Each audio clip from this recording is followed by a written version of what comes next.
ကျွန်တော် iPhone 15အဖြူရောင်လေးရဲ့အပန်းရောင်လေးရဲ့ Randy ကျန်တာလေးတွေရဲ့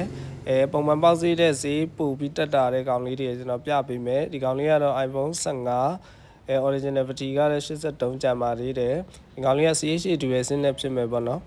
body ပွန်းစင်းတန်ရာ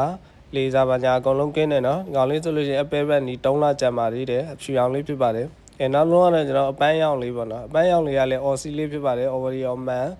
ကောင်လေးကတော့ battery ကတော့ကျွန်တော်86ပဲကျန်ပါတော့ဒီကောင်လေးကတော့ ZP region 128 gig လေးပဲဖြစ်ပါတယ်မှန်ချစ်ရbody position အနာစာကင်မရာလေးစာပါညာအကုန်လုံးကင်းမယ်နော်ဒီကောင်လေးကတော့ဈေးအတန်ဆုံးဈေးနဲ့ရောင်းချပေးမဲ့ကောင်လေးဖြစ်ပါတယ်ဒီကောင်လေးကတော့ CH8 dual SIM ဖြစ်မယ် battery ကတော့86ရာခိုင်နှုန်းကျန်ပါသေးတယ်CH8 dual SIM 128 gig လေးပဲဖြစ်ပါတယ်ဒီကောင်လေးကတော့ body ဒိုင်ယာလေးပါလို့ပေါ့နော်ကျွန်တော်320ပေါ် volume မှာပဲဈေးတန်းတန်လေးနဲ့ရောင်းချပေးမယ်